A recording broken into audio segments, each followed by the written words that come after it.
Welcome to Lesson 1, Getting the Right Saxophone Equipment. Most beginning saxophone students start their learning on the alto saxophone because it is the easiest to handle and most affordable.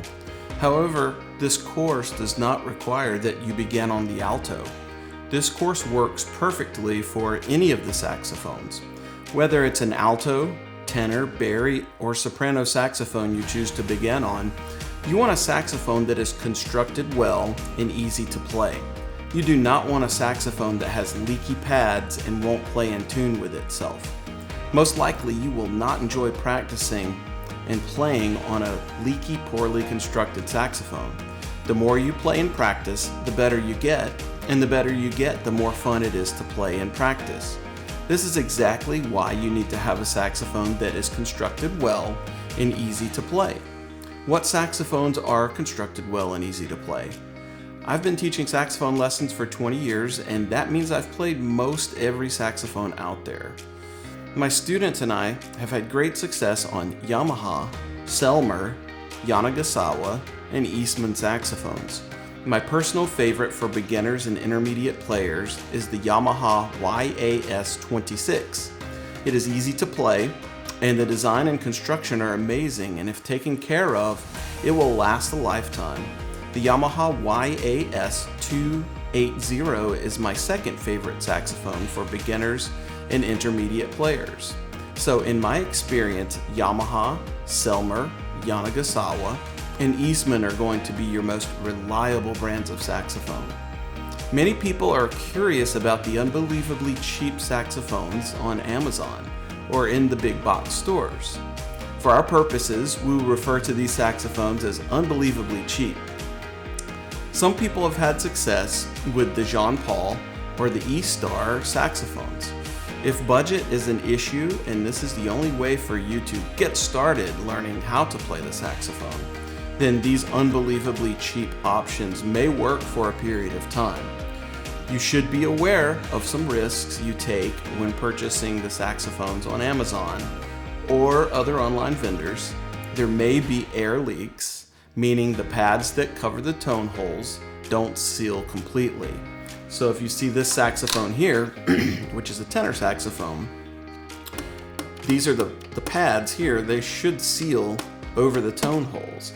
And if they don't, when you blow the air into the saxophone, it's going to make playing very difficult because you're going to have air leaking out of these pads for the unbelievably cheap saxophones.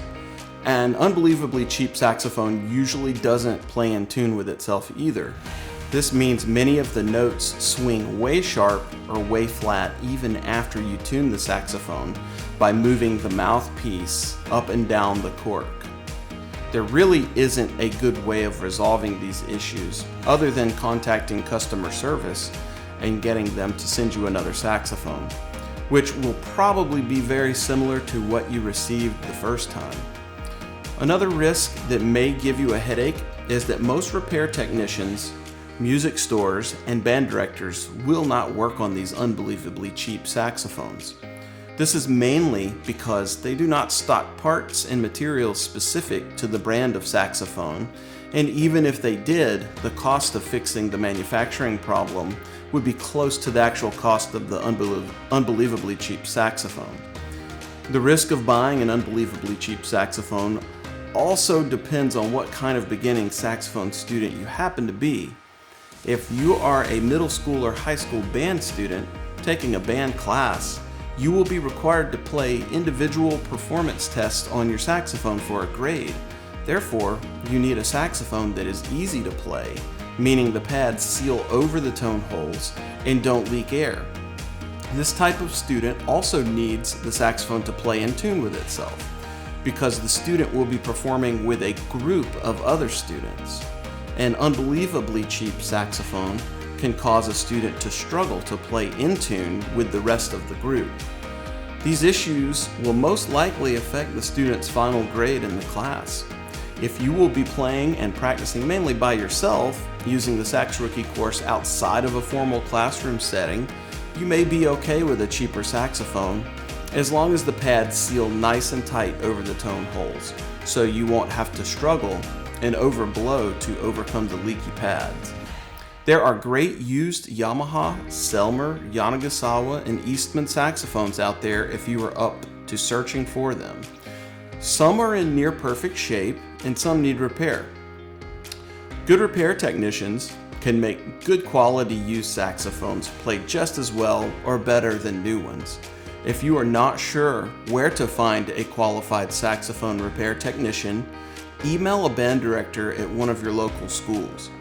Band directors are a great resource because they know the best technicians in the area. Music stores usually sell or rent used and new saxophones, and the advantage of renting a Yamaha, Selmer, Yanagisawa, or Eastman saxophone is that the music store will usually have a repair policy with repair technicians that will make sure the saxophone always plays in top shape. Renting or buying your saxophone from a music store may not be as cheap, but it will most likely be much less of a risk. Ask the music store if they have an introductory 1 to 3 month trial period. Lastly, you will need a mouthpiece, reeds, ligature, and a neck strap. Most new saxophones and new or used saxophones rented from a music store include a mouthpiece, 1 reed, ligature, and neck strap. The Yamaha 4C mouthpiece is the best and most affordable mouthpiece for beginners on alto and tenor saxophone. The Yamaha 5C is the best and most affordable mouthpiece for beginners on the baritone saxophone.